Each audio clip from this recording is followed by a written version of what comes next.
할렐루야. 예수 그리스도 이름으로 하나님 말씀 증거하겠습니다.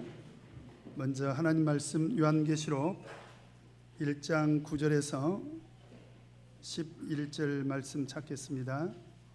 요한계시록 1장 9절에서 11절 말씀 제가 읽겠습니다. 나 요한은 너희 형제요 예수의 환난과 나라와 참음에 동참하는 자라.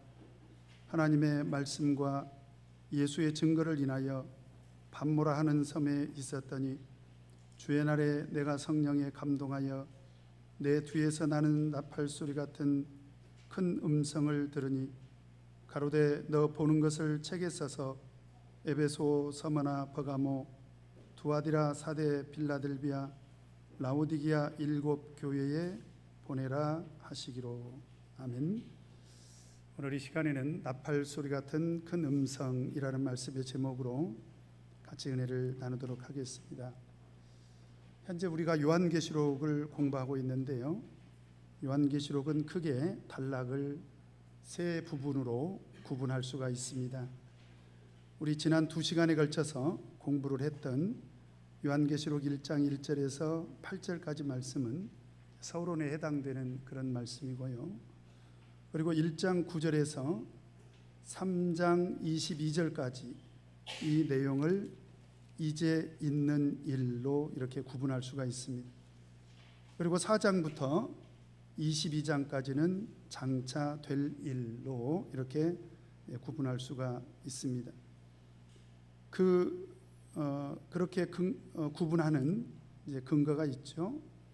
우리 19절을 보면, 1장 19절을 보면, 자, 같이 한번 읽겠습니다. 시작. 그러므로 내 본 것과 이제 있는 일과 장차 될 일을 기록하라. 여기서 보면 내 본 것이 있다는 거죠. 그 본 것이 이제 있는 일과 장차 될 일이다라는 거죠. 그래서 1장 9절에서 3장 22절은 이제 있는 일, 그리고 4장부터 22장까지는 장차 될 일이라고 이렇게 일반적으로 구분을 합니다. 혹자는 내 본 것을 또 이렇게 구분을 하기도 합니다. 1장 9절에서 20절까지 내용만 내 본 것이다. 그리고 2장에서 3장까지 내용은 이제 있는 일이다. 이렇게 구분을 하는 사람도 있습니다. 근데 우리가 4장을 보면요, 4장 1절을 보면 이 일 후에 내가 뭐라고 되어 있습니까? 보니 라고 되어 있죠. 또 5장 1절에도 보니까 내가 봄에 그렇게 되어 있죠. 또 6장 1절에도 보니까 내가 봄에. 그러니까 장차 될 일도 전부 요한 사도가 봤다는 거예요. 그래서 일반적으로 1장 9절에서 3장 22절까지는 내가 본 것 안에서 이제 있는 일에 해당이 되고요, 그리고 4장에서 22장은 내가 본 것 안에서 장차 되어질 일이다 라고 이렇게 구분을 하게 되는 것입니다.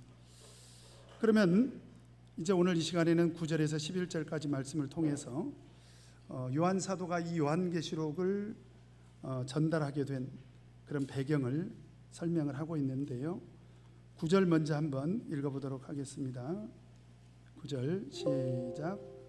나 요한은 너희 형제요 예수의 환난과 나라와 참음에 동참하는 자라. 하나님의 말씀과 예수의 증거를 인하여 밤모라 하는 섬에 있었더니. 먼저 이 요한계시록을 전달하게 된 그 배경을 설명하고 있는데요, 먼저 누구를 소개하고 있습니까? 자기 자신을 소개하고 있죠. 그런데 자기 자신을 소개하면서 제일 먼저 자기 이름을 밝히고 있습니다. 나 요한은, 나는 요한이라는 거죠.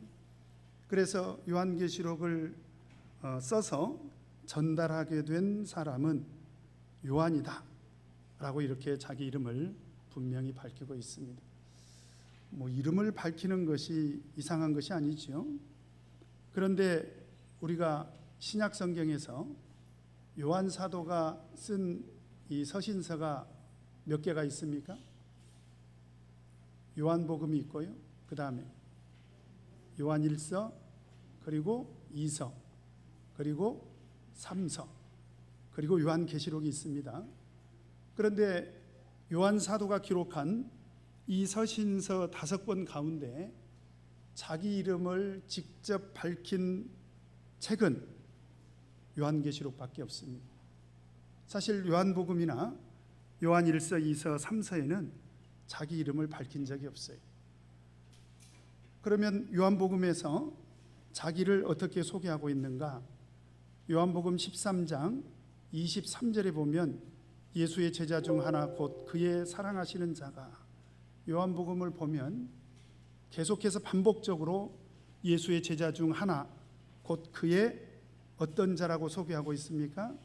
사랑하는 자가, 이렇게 소개하고 있어요. 자기 이름을 굳이 드러낸다거나 자기 이름을 굳이 밝히지 않고 그냥 예수의 제자 중 하나, 이렇게 소개를 하고 있습니다. 그런데 유난히 우리 눈에 띄는 것은 예수님께서 사랑하시는 제자라는 거죠. 여러분, 그러면 예수님은 특별히 사도 요한만 사랑하셨을까요? 그렇지 않죠? 우리 요한복음 13장 1절에 보면 예수님께서 세상에 있는 자기 사람들을 사랑하시되 어떻게 사랑하셨습니까? 끝까지 사랑하시니라. 그러니까 요한 사도만 사랑을 받았다라고 해서 그렇게 기록한 것이 아니라, 요한 사도가 생각해 보니 자기가 예수님으로부터 받은 사랑이 얼마나 큰지를 자기 스스로 너무나도 잘 알고 있는 거예요. 그래서 예수님으로부터 사랑받았다라고 하는 것을 단순히 드러내고 있는 것입니다. 그런데 그런 요한 사도가요, 요한계시록에서는 분명히 나 요한은 이렇게 자기 이름을 밝히고 있습니다. 이유가 어디 있을까요? 우리는 그 이유를 1절 2절에서 발견할 수가 있습니다. 우리 1절 2절 같이 한번 읽겠습니다. 시작. 예수 그리스도의 계시라 이는 하나님이 그에게 주사 반드시 속히 될 일을 그 종들에게 보이시려고 그 천사를 그 종 요한에게 보내어 지시하신 것이라. 요한은 하나님의 말씀과 예수 그리스도의 증거 곧 자기의 본 것을 다 증거하였느니라. 하나님께서 그 천사를 그 종 요한에게 보냈다는 거지요. 그 이유가 어디 있습니까? 요한으로 하여금 하나님의 말씀과 예수 그리스도의 증거를 증거하도록 이렇게 그 천사를 보냈다는 거예요. 다시 말하면 이 요한 사도가 요한계시록에서 자기 이름을 이렇게 밝히고 있는 것은 자기 자신이 예수님으로부터 분명한 사명을 받았다라고 하는 것을 밝히고 싶어서 그렇게 자기 이름을 드러냈다라고 이렇게 말할 수가 있습니다. 단지 자기 이름을 드러내려고 한다거나 또는 자기가 다른 사람들에 비해서 우월한 사람인 것을 드러내려고 했던 것이 아니다. 그래서 요한 사도가 자기를 소개할 때 보면요, 여전히 그는 자기 이름을 밝히면서도 겸손하게 자기 자신을 낮추고 있습니다. 1장 1절에 보면 요한은 자기 자신을 어떻게 소개하고 있습니까? 그 종 요한이다. 여기서 종이라는 말은 하인에 불과하다는 거지요. 그러니까 자기 자신은 하나님 앞에서 부림받는 그런 심부름꾼이요, 종에 불과하고 하인에 불과하다. 그러니까 얼마나 겸손하게 자기 자신을 밝히고 있습니까? 또 오늘 9절에 보니까요, 나 요한은 누구라고 소개하고 있습니까? 너희 형제요. 사실 요한은 얼마든지 나는 사도요 이렇게 소개할 수도 있었습니다. 그런데 굳이 오늘 요한 사도는 자기 자신을 어떻게 소개하고 있습니까? 형제라는 거예요. 그러면 지금 이 편지를 받고 있는 사람들도 형제고, 그리고 이 편지를 전달하고 있는 사람도 형제라는 거죠. 여기서 형제라는 헬라어는 아델푸호스 그렇습니다. 아델푸호스라고 하는 것은 뭐냐면 한 어머니 자궁에서 태어난 사람이다, 한 어머니 뱃속에서 태어난 사람이다, 그런 뜻입니다.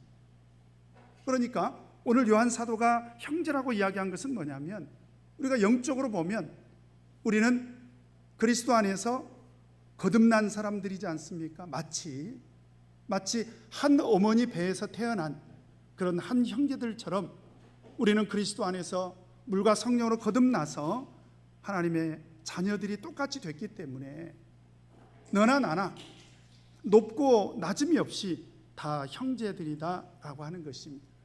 그래서 우리가 성경을 보면요, 우리 사도들이 스스로를 형제라고 이렇게 일컫는 경우가 종종 있습니다. 베드로후서 3장 15절에도 보면 우리 사랑하는 형제 바울 사도도 자기 스스로를 지금 뭐라고 이렇게 부르고 있습니까? 형제라고 부르고 있다 이 말이죠. 여러분, 혹여 나를 사람들이 형제라고 부르면 괜히 내가 좀 업신여김을 받는 것 같고, 괜히 내가 좀 낮아지는 것 같은 혹시 그런 기분이 들지 않으셨습니까? 근데 성경을 보면요, 우리 요한 사도 같은 경우도 자기 스스로를 형제라고 소개하고 있지 않습니까? 바울 사도도 자기 스스로를 형제라고 이렇게 소개를 했습니다. 신약 성경에서 보면 형제라는 말을 호칭으로 사용한 경우가 한 100여 차례가 됩니다. 그러니까 믿음 안에서, 그리스도 안에서 물과 성령으로 거듭난 우리 형제들이 얼마나 친밀한 관계인지를 강조하기 위해서 저는 그런 표현을 썼다라고 생각을 합니다. 그래서 우리가 빌립보서 4장 1절을 보면 바울 사도가 우리 형제들을 어떻게 불렀습니까? 우리 빌립보서 4장 1절에서 1절 말씀만 한번 보겠습니다.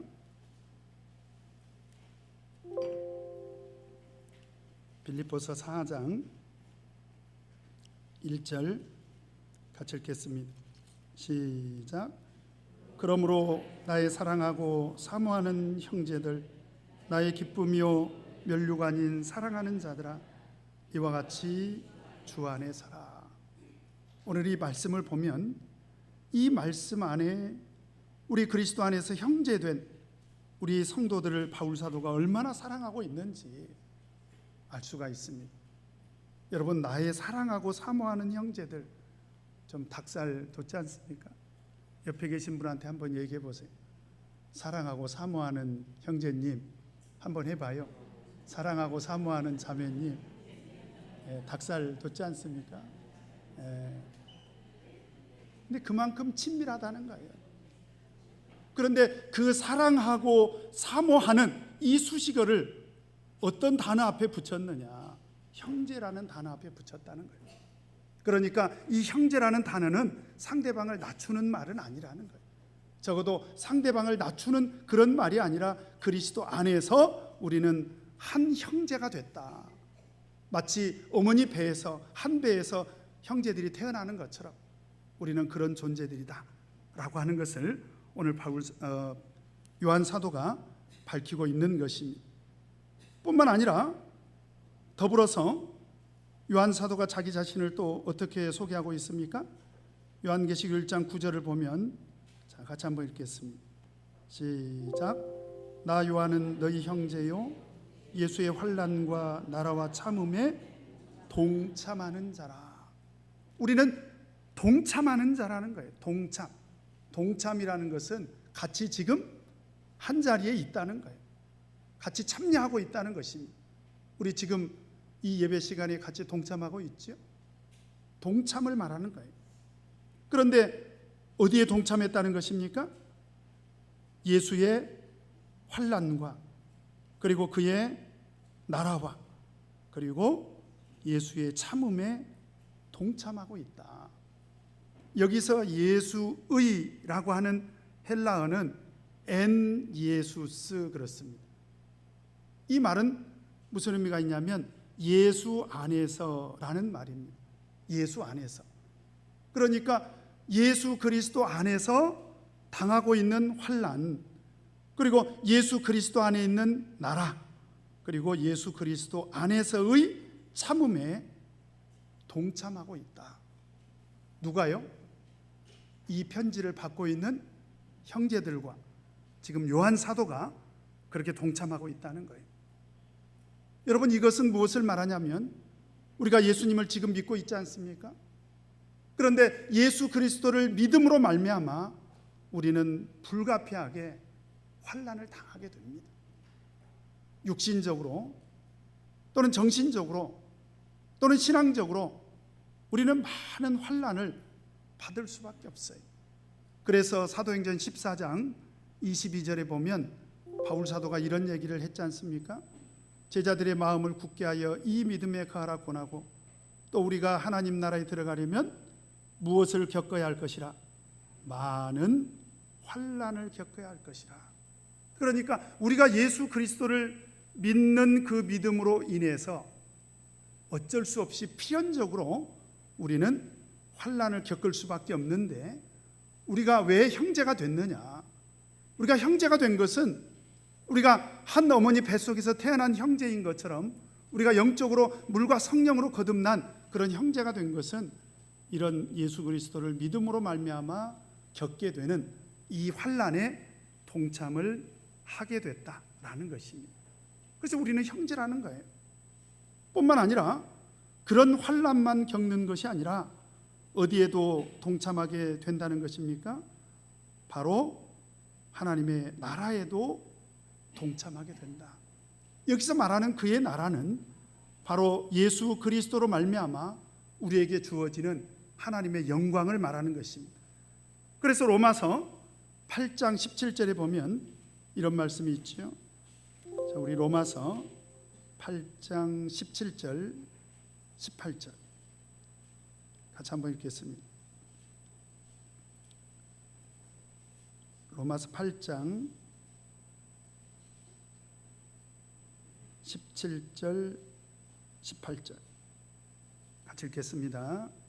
시작. 자녀이면 또한 후사 곧 하나님의 후사여 그리스도와 함께한 후사니 우리가 그와 함께 영광을 받기 위하여 고난도 함께 받아야 될 것이니라. 생각건대 현재 고난은 장차 우리에게 나타날 영광과 좋게 비교할 수 없도다. 여기서 우리가 하나님의 자녀가 됐다면, 우리가 하나님의 자녀가 됐다는 것은 그리스도 안에서 우리가 형제가 됐다, 그런 얘기하고 똑같지 않습니까? 그런데 우리가 하나님의 영광을 얻기 위해서라면 우리는 마땅히 무엇도 함께 받아야 된다는 것입니까? 고난도 함께 받아야 된다. 그러니까 우리는 고난도 받고 하나님의 영광에도 참여하게 된다라고 하는 것입니다. 뿐만 아니라 오늘 25절에 보니까 8장 25절 한번 먼저 보도록 하겠습니다. 8장 25절 같이 읽겠습니다. 시작. 만일 우리가 보지 못하는 것을 바라면 참음으로 기다릴지니라. 지금은 당장 우리가 환난 가운데 있을 수 있습니다. 그런데 장차 나타날 하나님의 영광이 있는데, 장차 나타날 하나님의 영광은 지금 당장은 눈에 보이지 않는다는 거예요. 그런데 장차 나타날 그 하나님의 영광에 참여하는 자가 되려면 어떻게 기다려야 된다는 것입니까? 참음으로 기다려야 된다. 그래서 계시록 1장으로 다시 돌아가서요. 계시록 1장으로 다시 돌아가서 보면 계시록 1장 9절에 보면 나 요한은 너희 형제요 예수의 환난과 예수 그리스도 안에서의 환난과 그리고 그의 나라와 그리고 어디에 동참해야 된다는 것입니까? 참음에 동참한 자라는 거예요. 우리가 물과 성령으로 거듭난 성도라면 우리는 마땅히 환난도 받아야 되고요, 뿐만 아니라 그 하나님의 영광의 나라에 우리가 참여한 바가 될 것이고, 동시에 그러기 위해서는 우리가 예수님께서 우리에게 주실 그 영광을 참음으로 기다려야 된다라고 하는 것입니다. 바로 그런 측면에서 우리는 동참한 그런 자가 됐다라는 거죠. 그 다음에 9절을 다시 한번 보면 지금 이 계시를 요한 사도는 어디에서 받았습니까? 밤모라 하는 섬에서 받았습니다. 이미 제가 말씀을 드렸죠. 이 밤모라는 섬은 그때 당시 에베소에서 한 90여 킬로 떨어진 그런 섬이다라고 이렇게 제가 말씀을 드렸습니다. 근데 왜 지금 바울 사도가 반모섬에 가 있죠? 왜 가 있습니까? 여름 휴가 갔나요? 왜 가 있죠? 역사가 유세비우스의 기록을 보면 AD 95년에 도미티안 황제 시절에 이 요한 사도가 예수님을 믿는다는 이유 하나만으로 반모섬으로 유배를 갔다라고 기록하고 있습니다. 그러니까 그는 관광을 간 것이 아니라 지금 현재 유배를 당해서 반모섬에서 거하고 있었는데 바로 그때 계시를 받게 된 거예요. 그러면 요한이 이 계시를 받게 된 그 내용이 무엇입니까? 9절을 다시 한번 보면 나 요한은 너희 형제요 예수의 환난과 나라와 참음에 동참하는 자라. 그 다음에 뭐라고 되어 있습니까? 하나님의 말씀과 예수의 증거를 인하여 반모라하는 섬에 있었더니, 바로 그가 반모라는 이 섬에서 하나님으로부터 계시를 받게 된 그 배경이 뭐냐? 바로 하나님의 말씀과 예수 그리스도의 증거 때문이라는 거죠. 그래서 1장 2절에도 똑같은 말씀이 있지 않습니까? 한번 보시겠습니다. 시작. 요한은 하나님의 말씀과 예수 그리스도의 증거 곧 자기의 본 것을 다 증거하였느니라. 그러니까 지금 요한 사도가 반모섬에서 사실은 환난 가운데 있는데, 사실은 환난 가운데 있는 이유도 뭐냐? 바로 하나님의 말씀과 예수 그리스도의 증거 때문이고, 그리고 그 반모라는 섬에서 하나님의 계시를 통해서 이 요한 사도가 받은 바의 말씀이 뭐냐? 바로 하나님의 말씀과 예수 그리스도의 증거라는 거지요. 그래서 이를 통해서 우리가 확인할 수 있는 것은 뭐냐면, 필연적으로 하나님의 말씀과 예수 그리스도의 증거를 받은 사람들은 환난을 받을 수밖에 없다는 거예요. 그래서 계시록 우리가 6장 9절을 보면 이런 말씀이 있습니다. 계시록 6장 9절 같이 한번 보겠습니다. 계시록 6장 9절 같이 읽겠습니다. 시작. 다섯째 인을 떼실 때에 내가 보니 하나님의 말씀과 저의 가진 증거를 인하여 죽임을 당한 영혼들이 제단 아래 있어. 여기서 보니까 핍박을 당한 사람들이 무엇 때문에 지금 핍박을 당하고 있습니까? 하나님의 말씀과 저희의 가진 증거 때문에 핍박을 당하고 있다는 거예요. 또 계시록 20장 4절 한번 보도록 하겠습니다. 계시록 20장 4절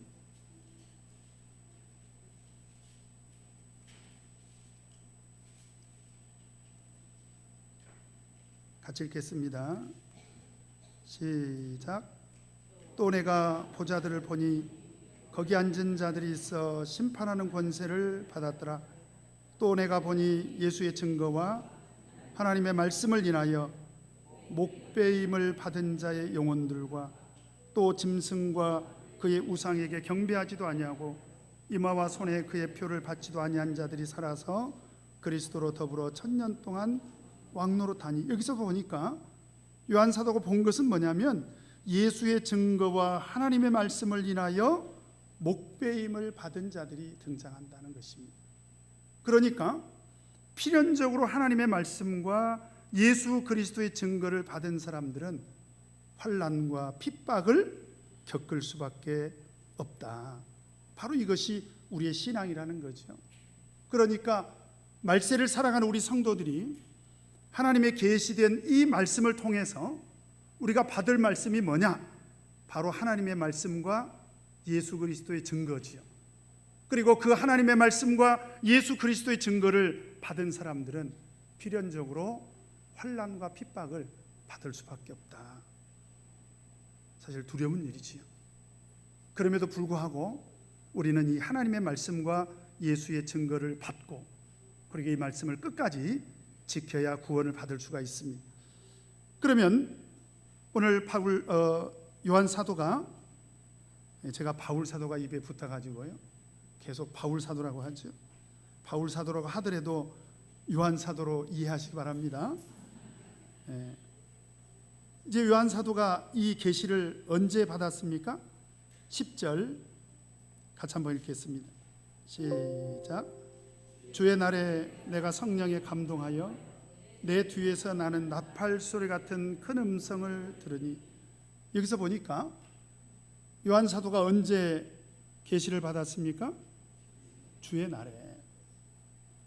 그래서 많은 성경학자들은요, 이 날이 무슨 날이냐, 바로 오늘날 주일을 지키고 있는 일요일을 말한다. 그래서 요한 사도도 주일을 지켰고, 그리고 하나님께서도 요한 사도에게 계시를 줄 때 일요일인 주일날 이렇게 계시를 줬다, 이렇게 주장을 합니다. 여러분, 일반교회 신학서적이나 주석서를 보면 다 그렇게 나와 있어요. 자, 그런데 우리가 성경을 보면 이것은 억지 주장에 불과하다는 것을 알 수가 있는데요, 여러분, 성경 속에 일요일을 주일로 표현된 구절이 한 구절이라도 있을까요, 없을까요? 일요일은 주일이다, 이렇게 표현된 구절이 성경에 한 구절이라도 있을까요, 없을까요? 이렇게 자신이 없어요. 있으면 찾아가지고 오세요. 그러면 제가 1억을 드리겠습니다. 돈 벌기 쉬워요. 한 구절도 없습니다. 다만 그 일요일을 표현할 때 성경은 어떻게 표현하냐면, 일반적으로 사도행전 20장 7절에 보면 안식 후 첫날에 이렇게 표현되어 있습니다. 안식 후 첫날에. 우리가 지키는 안식일은 금요일 저녁부터 토요일 저녁까지지요. 그러면 이렇게 금요일 저녁부터 토요일 저녁까지 안식일이 지나고 나면 토요일 저녁도 안식 후 첫날이 될 수 있고요, 그 다음에 그 다음 날인 일요일도 안식 후 첫날이 될 수 있는 거죠. 그러니까 성경 속에 등장하는 일요일은요, 한결같이 전부 안식 후 첫날로 이렇게 표현되어 있습니다. 따라서 오늘 이 말씀을 일요일인 주일을 말한다, 이렇게 주장하는 것은 성경적인 근거가 전혀 없다. 그런데 또 어떤 분들은, 우리 참예수 교회 안에서 어떤 분들은 이 주의 날이야말로 안식일이다. 왜 그러냐? 마태복음 12장 8절에 보면 인자는 안식일의 주인이니라. 그러니까 안식일의 주인이 예수님이니까 바로 안식일이 주의 날 아니냐, 이렇게 주장하시는 분도 저희 교회에 있습니다. 사실은 이것도 역시 무리한 해석입니다. 왜냐하면 원어를 보면 그 뜻이 너무나도 확실해져요. 원어에는 뭐라고 되어 있냐면 퀴리아코스 헤메라라고 되어 있습니다. 이 말은 지금 요한 사도가 이 한 말을 우리 한국 성경에서는 주의 날이라고 이렇게 번역을 했는데요, 원래대로 번역을 한다면 주님께 속한 날이다, 이렇게 번역을 해야 됩니다. 주님께 속한 날, 주님과 관계된 날. 그러니까 이 날은 어느 특정한 한 날을 정해서 말씀하신 것이 아니라는 거예요. 이 날은 어떤 날이냐? 우리 주님께 속한 날이고 우리 주님의 주권에 해당되는 날이다. 그러면 이 날은 어떤 날을 말하고 있는가? 우리 요엘서 2장 한번 보도록 하겠습니다. 요엘서 2장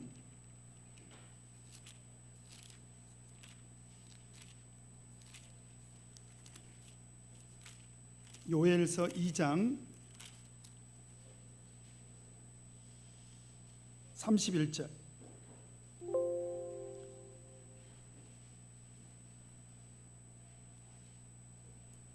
같이 읽겠습니다. 시작.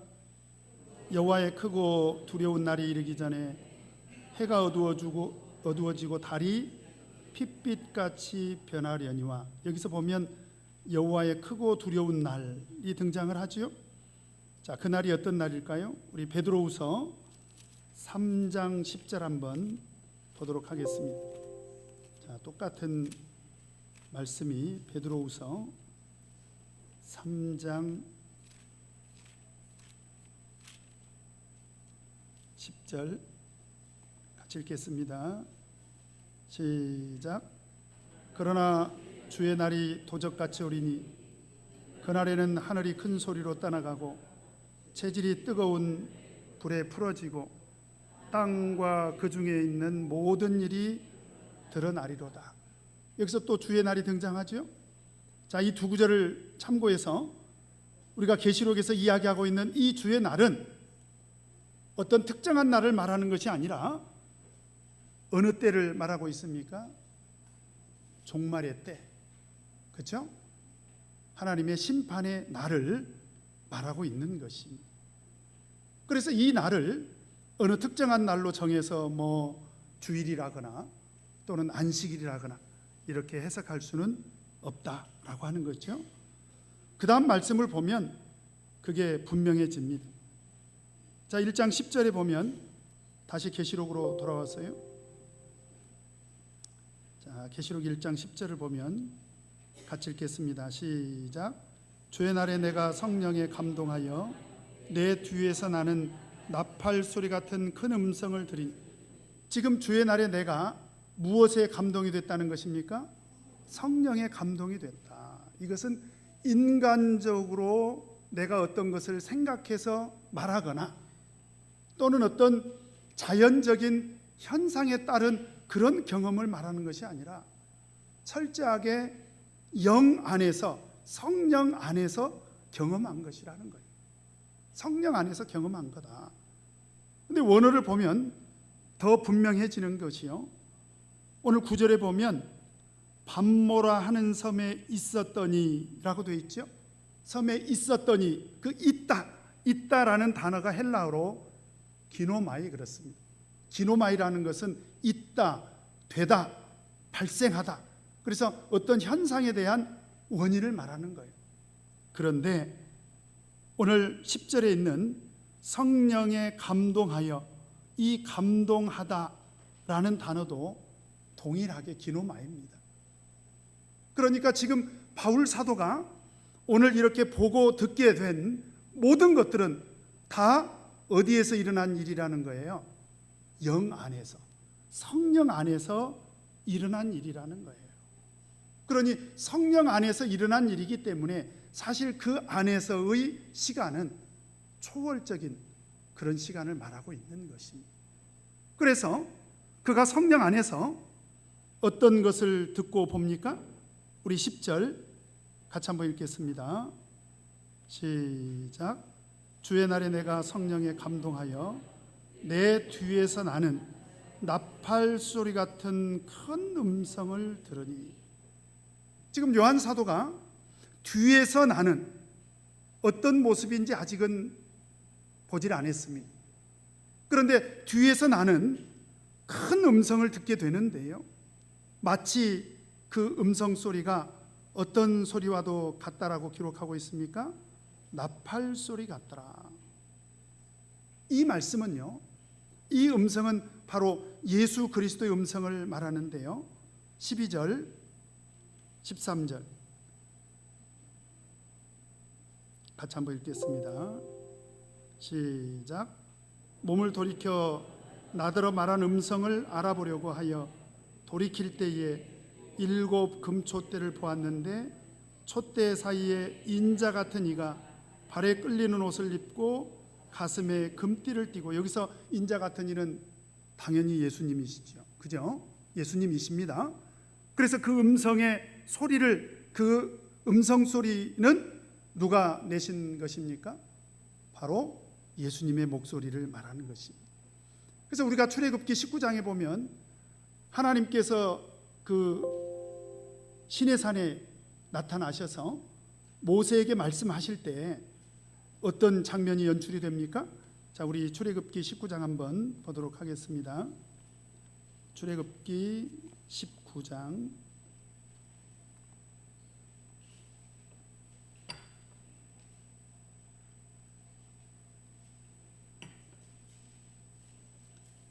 16절에서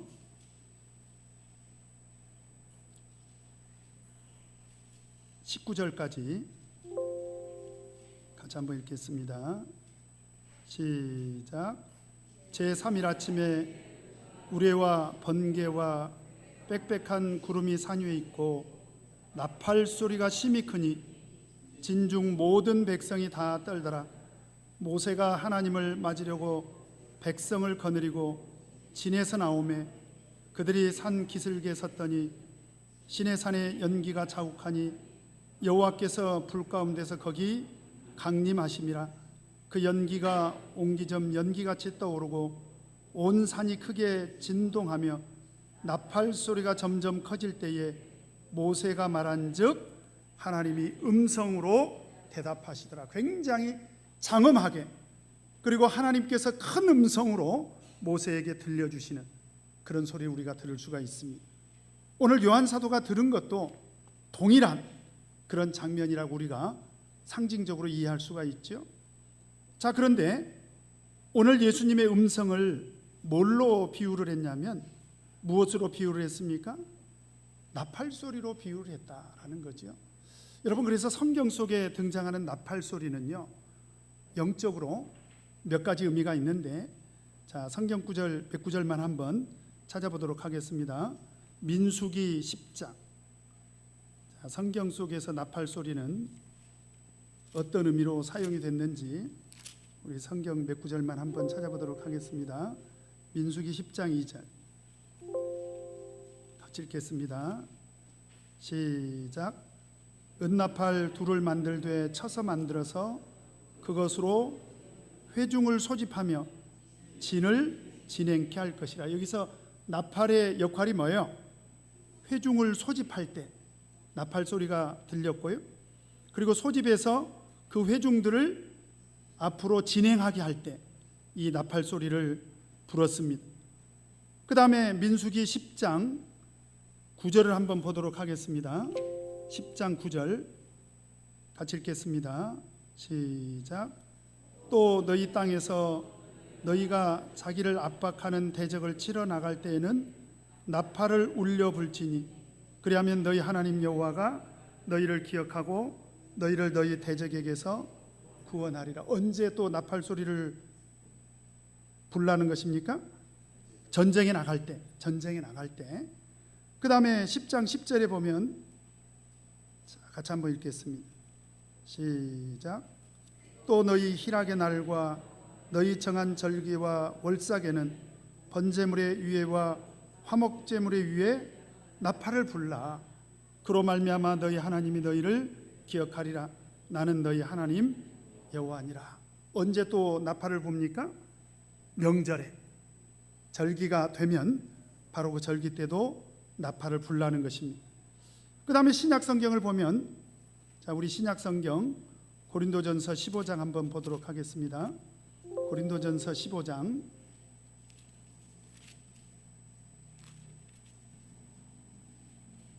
52절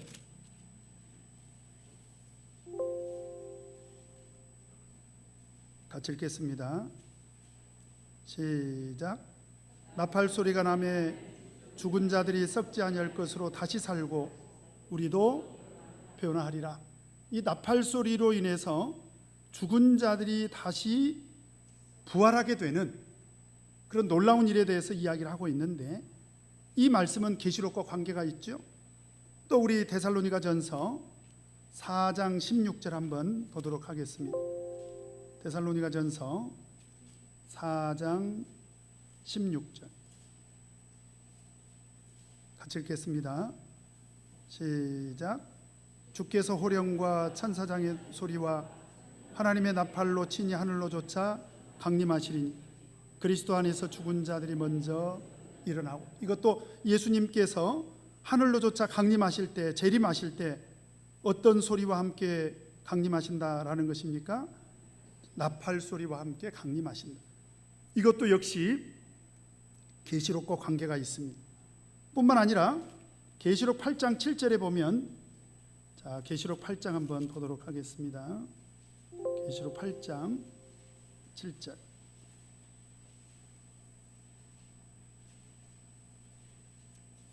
같이 한번 읽겠습니다. 시작.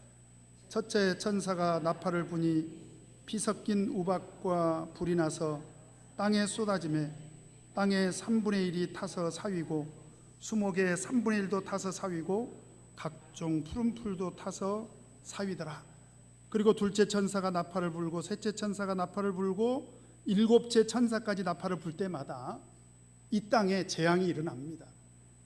그래서 계시록에 등장하는 이 나팔 소리는 바로 하나님께서 이 땅에 내리는 그런 심판을 예고하고 그런 심판에 대해서, 그 재앙에 대해서 경고하는 그런 말씀이죠. 그래서 나팔은 여러 가지 의미로 이렇게 사용이 됐는데, 그러면 요한계시록 1장으로 다시 돌아와서요. 자, 요한계시록 1장 10절을 다시 한번 읽도록 하겠습니다. 요한계시록 1장 10절 같이 읽겠습니다. 시작.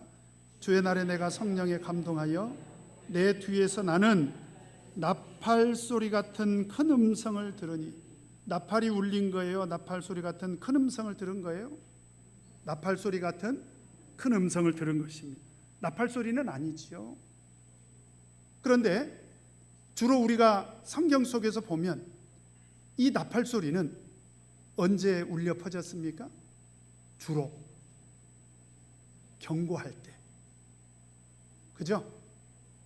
그런데 지금 그 나팔 소리 같은 음성은 누구의 음성입니까? 누구의 음성이에요? 누구의 음성? 예수님의 음성. 그런데 그 예수님의 음성이 작게 들립니까? 크게 들립니까? 박은진 목자는 설교를 크게 합니까? 작게 합니까? 크게 해요? 저는 작게 해도 우리 성도님들은 예수님의 음성은 크게 들을 필요가 있습니다. 그러면 왜 예수님은 큰 음성으로 말씀하시느냐? 그것은 하나님의 권위를 가지고 말씀을 하시는 것을 나타냅니다. 그러니까 하나님의 권위를 가지고 말씀을 하시기 때문에 이게 크게 들리는 거예요. 크게 들리는 것입니다. 뿐만 아니라 왜 하나님께서는 크게 말씀을 하시는가? 이 음성은 어떤 의미가 있다고 제가 말씀을 드렸습니까? 어떤 의미가 있어요? 자, 우리 계시록 14장 7절 말씀 같이 한번 보도록 하겠습니다. 계시록 14장 7절 같이 읽겠습니다. 시작. 그가 큰 음성으로 가로되 하나님을 두려워하며 그에게 영광을 돌리라. 이는 그의 심판하실 시간이 이르렀음이니 하늘과 땅과 바다와 물들의 근원을 만드신 이를 경배하라 하더라. 왜 큰 음성이 울려 퍼졌습니까? 하나님의 심판의 시간이 이르렀다는 거예요. 지금 굉장히 급박한 그런 상황이라는 거지요. 또 계시록 16장 1절을 한번 보도록 하겠습니다. 16장 1절 같이 읽겠습니다. 시작. 또 내가 들으니 성전에서 큰 음성이 나서 일곱 천사에게 말하되 너희는 가서 하나님의 진노의 일곱 대접을 땅에 쏟으라 하더라. 여기서 보니까 왜 성전에서 큰 음성이 났냐 이 말이죠. 왜 큰 음성이 났습니까? 하나님의 진노의 일곱 대접을 이제 땅에 쏟게 됩니다. 여러분 계시록을 보면 하나님의 일곱 인이 등장을 해요. 그리고 일곱 나팔이 울려 퍼지게 되고요. 그리고 일곱 대접이 쏟아지게 됩니다. 그래서 일곱 대접이 다 쏟아지게 되면 심판이 끝이 납니다. 정말 크고 두려운 날이 지금 다가오고 있다는 거지요. 그러니까 그런 크고 두려운 날, 하나님의 심판의 날이 다가오기 때문에 하나님의 음성은 어떻게 들릴 수밖에 없다? 크게 들릴 수밖에 없다. 그래서 제가 보니까요, 어떤 사람이 정신 차리고 신앙생활을 근신해서 열심히 하느냐? 하나님의 음성을 크게 듣는 사람. 성경을 읽으면서도 하나님의 큰 음성을 듣고요, 설교는 크든지 작든지 사실 상관이 없습니다. 우리 장 집사님에게는 상관이 있겠네. 좀 커야 되겠지요. 근데 사실은 설교는 크고 작고 이게 중요한 게 아니고 그 설교를 통해서 하나님의 큰 음성을 들어야 되는 것입니다. 이제 우리는 앞으로 계시록을 통해서 하나님의 큰 음성을 듣게 될 것입니다. 이런 하나님의 큰 음성을 들을 때 우리는 어떻게 들어야 되겠습니까? 정신 차리고 크게 들어야 우리 종말을 대비할 수가 있습니다. 그래서 그 말씀은 이제 누구에게 들려질까요? 우리 계시록 다시 1장으로 돌아가서 계시록 1장 11절 같이 한번 읽겠습니다. 시작. 가로되 너 보는 것을 책에 써서 에베소, 서머나, 버가모, 두아디라, 사데, 빌라델비아, 라오디게아 7 교회에 보내라 하시기로. 이제 오늘 요한 사도가 보고 들은 것, 바로 이것을 누구에게 전하게 됩니까? 아시아에 있는 7 교회. 그런데 이 아시아에 있는 7 교회는 사실 완전수다. 그래서 그 시대에 존재했던 모든 교회를 다 포함한 것이고 말세에 나타난 우리의 참교회를 의미하기도 한다. 그래서 오늘 이 계시록의 말씀은 사실은 소아시아에 있는 7 교회뿐만 아니라 오늘 이 시대를 살아가는 우리들에게도 하신 말씀입니다. 그래서 이 말씀을 들을 때 우리는 어떤 음성으로 들어야 됩니까? 어떻게 해요? 소근거리듯이 작은 음성으로요? 그게 아니고 하나님의 큰 음성으로 들어야 됩니다. 그래야 우리가 종말을 준비할 수가 있어요. 예수님의 재림을 준비할 수가 있는 것입니다. 아무쪼록 근본 계시록을 공부하는 동안에 하나님의 큰 음성을 들으시고요, 우리 종말을 준비하고 예수 그리스도의 재림을 준비하는 저와 여러분 되시기를 예수 이름으로 축원합니다. 우리 다 같이 찬송 168장 찬양하시겠습니다.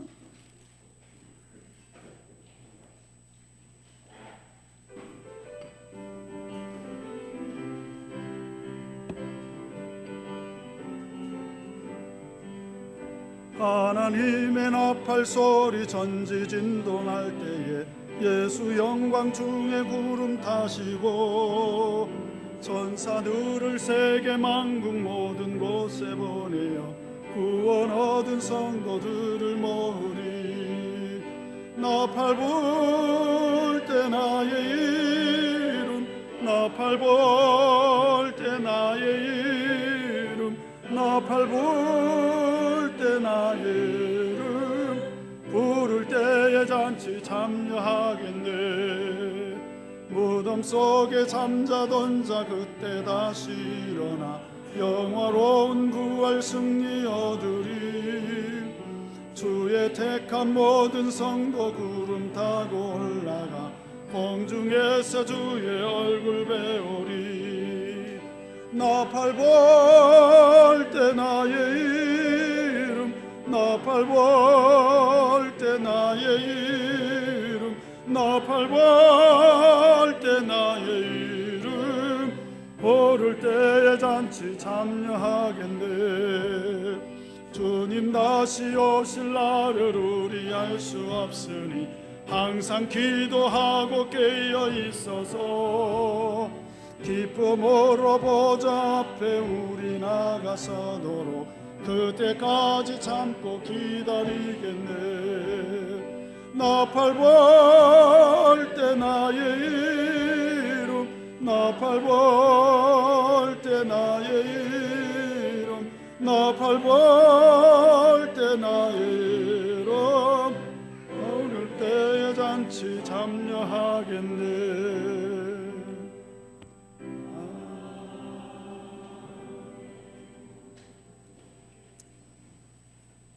제가 어렸을 때 참 친구들하고 놀기를 좋아했어요. 그래서 낮에 나가서 놀면요, 언제까지 노느냐, 해가 넘어가도 놀아요. 그래서 제가 참 놀기를 좋아했습니다. 근데 그러다 보면 어김없이 큰 소리가 나게 됩니다. 왜 그러죠? 이게 해가 어두워졌는데도 제가 안 들어오니까 우리 어머니가 이제 저를 데리러 오는 거예요. 근데 멀리서 불러야 되니까 어떻게 불러요? 제 원래 본명이 형민입니다. 형민아 하고 불러요. 근데 제가 못 들은 척하죠. 조금 더 놀고 싶어가지고 딱지치기도 하고 뭐 자치기도 하고 구슬치기도 하고 친구들하고 노는 것이 그렇게 재밌을 수가 없어요. 못 들은 척하고 있으면 또 한 번 더 큰 소리가 들립니다. 향민아 막 이제 목이 터져라고 불러요. 뭐 어떻게 해요? 할 수 없이 가야지. 그러니까 우리가 지금 시대에 하나님의 음성을 크게 들어야 이 세상의 재미에 폭 빠져 있던 내 영혼이 빠져나올 수 있는 거예요. 그래서 예수님 재림을 맞이할 수가 있는 것입니다. 그래서 앞으로 우리가 계시록을 들을 때는 제가 작은 소리로 얘기해도 우리 성도님들은 큰 소리로 들어야 돼요. 왜냐하면 하나님의 큰 음성은 종말의 시대에 하나님께서 우리들에게 주시는 경고의 말씀인 거지요. 오늘 이 시간 들은 말씀 기억하면서 우리 다 같이 기도하시겠습니다. 할렐루야. 예수 그리스도 이름으로 기도드리옵나이다.